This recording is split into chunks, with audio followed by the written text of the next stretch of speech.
Donc, merci beaucoup pour l'invitation de venir ici et participer dans le colloque. Et je suis contente de vous présenter un peu de notre travail sur le contexte de l'utilisation de données massives pour la surveillance de la nutrition de la population.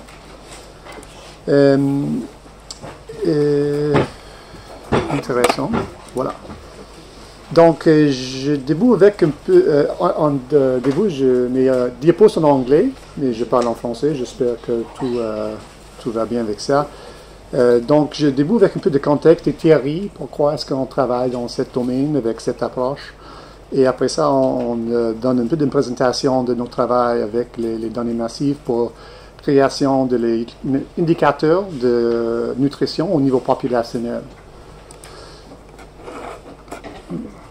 Donc, le contexte, je pense que c'est dans le nom de le colloque. J'imagine tout le monde comprend. Nous avons beaucoup de données maintenant de la perspective de santé. Ici, c'est une diapo qui vous présente peu de perspectives de la sorte de données structurées, données non structurées, et aussi par les lignes de données sont intéressantes. Pourquoi, dans quel contexte dans le domaine. Donc, pour la plupart, nous avons travaillé avec des données bien structurées qui viennent d'une source clinicale. Ça, c'est une petite portion de toutes les données disponibles. Mais bien sûr, on a accès à plusieurs de données de le mode un peu plus différent. Donc, je parle dans cette petite cellule-là sur les données sur la nutrition qui viennent de l'épicerie. Je reviens à ce sujet dans le moment. Mais ce n'est pas juste les données. C'est clair que le même temps que les données agrandissent, nos connaissances agrandissent à un taux qui est vraiment rapide, c'est clair. Ici, c'est une fameuse diagramme sur obésité qui vient de la Foresight Group dans Angleterre. Et ça juste donne un peu une carte de la connaissance et les liens entre les concepts dans le contexte d'obésité. Donc, plus et plus avec les maladies chroniques, c'est pas comme nous avons une maladie et une intervention de faire quelque chose, c'est plusieurs comme nous avons une vraiment web de maladies et un web de causation et de causalité. Donc, c'est pas toujours clair qu'est-ce qu'on peut faire avec ça. Donc, qu'est-ce que les théories aident-nous avec dans ce contexte? Je parle juste brièvement de deux théories. La première, c'est quelque chose en anglais qui s'appelle Evidence-Based Public Health. C'est un peu, c'est pas quelque chose vraiment novatrice dans un sens, mais ça veut dire juste que de faire les meilleures décisions dans une perspective de santé populationnelle, la personne faut accès à les données probantes, l'evidence, l'information sur la population et les outils, les capacités de faire les deux ensemble dans le contexte de faire une décision. Donc, qu'est-ce que c'est l'implication de ça? Ils ont beaucoup, mais plusieurs sur le niveau informatique, de mon perspective. Une autre perspective qui est un peu plus récente, mais aussi intéressante et presque la même, c'est le concept de Precision Public Health. C'est un peu comme Precision Medicine, mais le sujet, c'est pas un patient, c'est une population. Donc, le petit quote là dit on faut avoir la capacité de stratifier la population, d'avoir la capacité de faire la prioritisation et de trouver les interventions qui est mieux alignées avec les demandes et les besoins de la population. Dans ce travail, mon équipe a fait beaucoup de recherches de créer quelque chose, un outil informatique qui s'appelle une Population Health Record. Ça, c'est un peu comme un dossier clinical informatisé. Et DCI, c'est pour une patiente. Ça intègre toutes les données pour un patient qui vient de laboratoire, de radiologie et tout ça.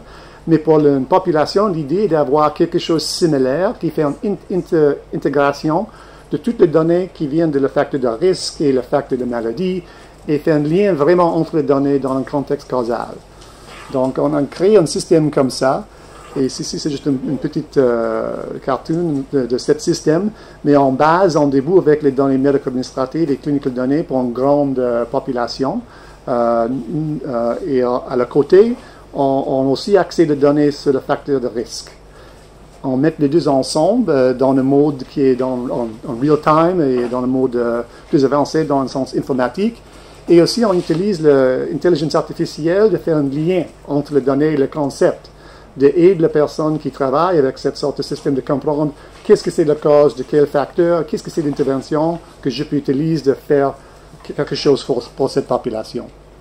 Donc maintenant, au Québec, On travaille avec l'Institut national des santé publique du Québec de mettre ce système en place pour toutes les provinces du Québec. C'est presque 9 millions de personnes. Et on avait quelques étapes là. Et maintenant, nous sommes prêts de faire une grande ouverture de ça dans les prochains quelques mois. Donc, ça, c'est un peu le contexte de notre travail. Donc, maintenant, je juste avance notre travail avec les données nutritionnelles. Pourquoi est-ce qu'on arrive à ce point-là dans le contexte de tout ce projet? C'est parce qu'en Canada, et c'est un peu le même partout dans le monde, si on regarde les plus grandes causes de la mortalité prématurée et disability en Canada, presque toutes les plus importants ont un lien avec la nutrition et l'alimentation. Mais, à la même temps, quelle sorte de données est-ce que nous avons pour suivre l'état de nutrition et alimentation dans la population? Pas beaucoup. À Canada, par exemple, on a une enquête qui est faite presque chaque 10 années, et c'est un niveau d'une province ou d'une grande région. Donc, c'est pas quelque chose qui correspond à l'importance de ce problème, cette cause dans nos sociétés. Donc, on a pensé, qu'est-ce qu'on peut faire avant ce problème, cet lac de données, manque de données, pardon. Donc, on travaille un peu avec nos collègues qui sont dans la faculté de business parce qu'en marketing, ils connaissent bien les données qui viennent de le magasin, les choses comme ça. Et c'est clair, j'imagine c'est le même ici en France, c'est presque impossible d'acheter un morceau de nourriture qui n'est pas scanné par quelque chose. Peut-être dans une farmer's market ou quelque chose comme ça, mais pour la plupart dans les épiceries, chaque produit est scanné. Et cette petite bip correspond à une entrée dans une banque de données de beaucoup de détails de chaque achat.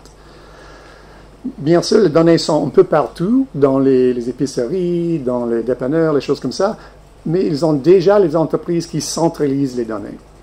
C'est les entreprises comme Nielsen, qui est une des grandes entreprises multinationales, qui fait l'intégration et qui vendent l'information à les gens qui créent les produits et aussi les gens qui dirigent les grosseries, les épiceries.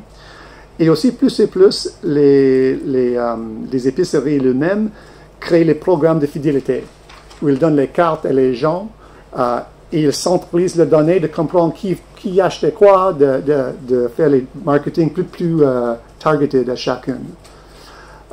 Donc, il y a les deux endroits, et je parle un peu de les deux sources de données dans les diapos qui viennent. Et bien sûr, parce que la donnée est désagrégée, chaque acheté, c'est comme ça dans la banque de données, avec un code unique de chaque item, on peut faire un lien avec les données nutritionnelles pour chaque item aussi, si ça existe. C'est pas facile, mais on peut faire ça. Et finalement, la dernière étape, numéro 4, c'est le diapo, on peut faire un jugement à le niveau de chaque item et aussi à le niveau de le panier. Est-ce que ça c'est santé ou non? Ou est-ce que, et sinon, pourquoi pas? Donc, juste pour début avec les données qui est à le niveau de le magasin. Ça veut dire, on a beaucoup de données pour le magasin, mais on n'a aucune idée qui a acheté quoi. Donc, c'est aucune donnée personnelle, c'est juste au niveau de population. Nous avons fait beaucoup de travail avec cette sorte de données sur la question de le sugar sweetened beverage ou soda. Et pour la plupart, c'est le travail d'une étudiante doctorale de Hiroshi qui est là avec aussi une grande équipe statisticiens et les gens de business. Donc, les données, l'apparence un peu comme ça.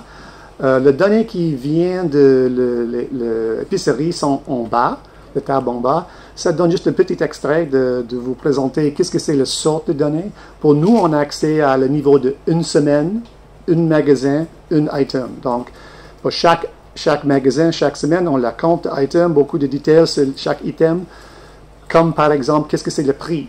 Avec ça, on peut comprendre s'il y a une solde pour cet item. Aussi, on a un peu d'informations sur la promotion dans le magasin. Est-ce que cet item était à la vente, à côté de la caisse, par exemple, ou est-ce que c'était à la fin de l'aisle dans l'épicerie? En haut, c'est une autre table qui est intéressante parce que ça, c'est une table qui a la location de chaque entreprise, géolocalisée dans la ville.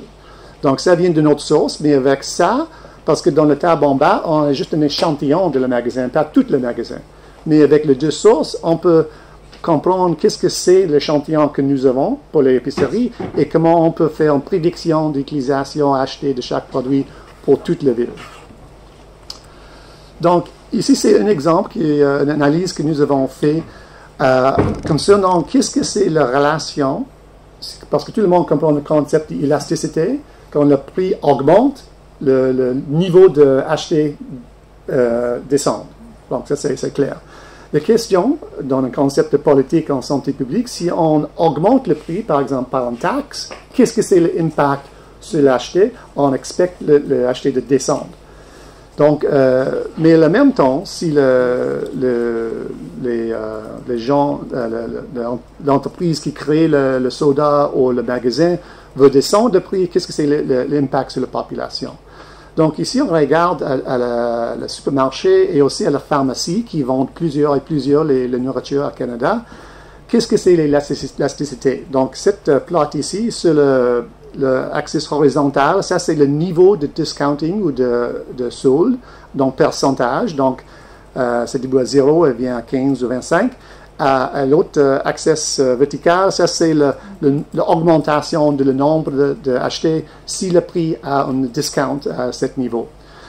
Mais on a fait l'analyse par 3 tertiles de le niveau d'éducation de le voisinage vers le magasin. Pour comprendre, est-ce que le niveau d'éducation de les gens qui utilisent ce magasin, est-ce que ça influence cet effet-là? Pour le supermarché, pas beaucoup. On peut voir la ligne est pour la plupart directe. Ça augmente comme on expecte, mais ce n'est pas beaucoup de différence entre les 3 tertiles de niveau d'éducation. Mais dans la pharmacie, c'est clairement quand en épidémiologie, on parle d'une effect modification.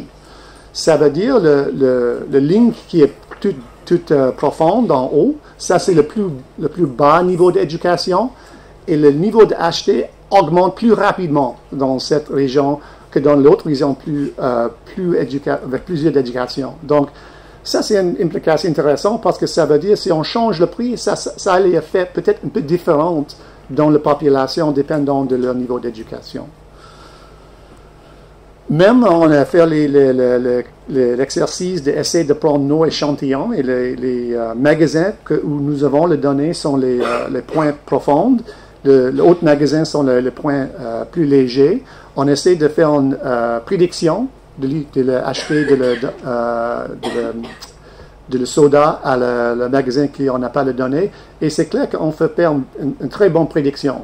Pourquoi? Parce que dans les chains, je ne sais pas le marque, le brand de le magazine. Oui, les chaînes de supermarchés. Oui, merci, le sorte de supermarché. C'est beaucoup similaire leur travail. Donc, de perspective de logistique, ils ont vraiment une approche similaire. Donc, si on connaît le chain de tous, on peut faire une bonne prédiction. D'accord, j'accélère un peu.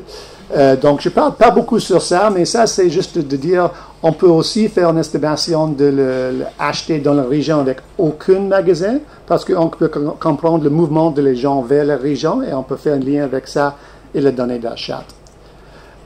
Donc, j'ai juste allé à les dernières sections parce que, juste 5 minutes, donc, parce que ça, c'est plus intéressant.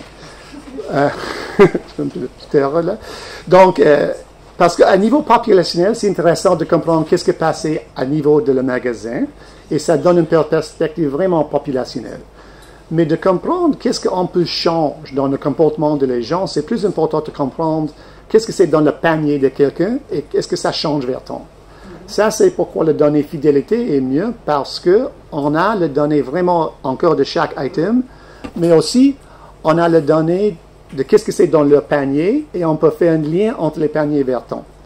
Donc, on a une relation avec un grand supermarché à Québec, et ils nous donnent toutes leurs données de leur vente à niveau de chaque produit, toutes leurs données de leur description de les produits, et aussi juste le lien avec le code postal n'est pas exact de chacun dans le programme de fidélité. Donc, avec ça, on peut faire cette sorte d'analyse. Et ici, je vais juste vous présenter le lieu de les entreprises en Québec, et en droite, un portrait de le niveau d'adoption de le programme de fidélité par la petite échelle à Montréal. Donc ici, c'est vraiment le big data. Et qu'est-ce qu'on peut faire avec ça? Une analyse qu'on a fait juste vraiment simplement est de comprendre quelle proportion de le panier est fruits et légumes. Et on peut faire cette analyse à un niveau très très fin, et on fait une extension de ça, de comprendre est-ce qu'on peut faire une meilleure catégorisation de le niveau de santé de le panier. Ici, c'est juste un exemple vraiment simple. L'autre chose qu'on peut faire, qui est dans un contexte temporaire, c'est plus intéressant, c'est si on donne l'avis à le public de changer le comportement parce que, par exemple, d'acheter moins de soda. Qu'est-ce qu'ils achètent en place de ça? Et ici, c'est intéressant parce qu'on regarde en mauve, ça c'est la ligne de le niveau agrégé vers beaucoup de paniers d'acheter de soda. C'est clair, ça descend. Le public a un peu le message acheter moins que ça, au moins la épicerie que nous avons le donné. Mais si on regarde la ligne en noir qui augmente un peu, ça c'est le jus.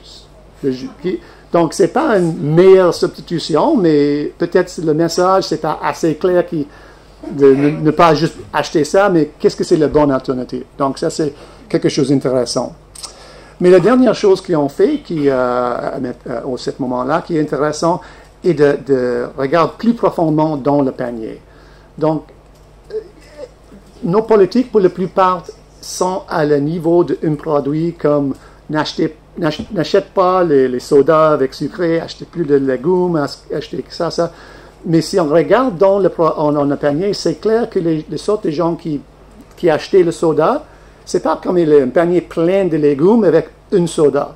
C'est plus une approche de quelle sorte de nutrition, quelle sorte de bouffe est-ce qu'il prend. Donc ici, c'est juste un exemple de on utilise une approche dans l'IA aussi, de trouver quelles sont les choses qui sont, ici, il y a juste le niveau à 2 items à la fois, qui sont à la même temps dans le même panier. Donc en bleu, c'est les choses plus santé, en jaune, c'est les choses moins santé. Et on a poussé plus profond ici, et c'est clair que si on regarde qui a acheté le plus de sodas, il a aussi un vrai manque de les choses santé. Je pense que c'est des choses comme ça, c'est un résultat empirique qui a, je pense, de mon perspective, beaucoup de choses à dire à la messagerie de santé publique, qu'est-ce qu'on dit à tout le monde. Et aussi à quelle sorte d'intervention peut fonctionner à vraiment changer les choses dans la population. Donc, juste pour sommaire, j'ai décrit un peu d'un contexte théorie de la grande donnée, mais aussi la grande connaissance. Et dans ce contexte-là, on a la capacité de mesurer les choses importantes, mais on n'a pas la méthode maintenant. Et ici, c'est un exemple avec le big données qui vient des épiceries, les autres sortes de magasins. C'est clair, avec cette sorte de données, on peut créer les indicateurs à le niveau populationnel. Ça vient de le donner à le niveau de le magasin, mais on peut aussi créer les indicateurs pour santé publique à le niveau de la maison, le household en anglais.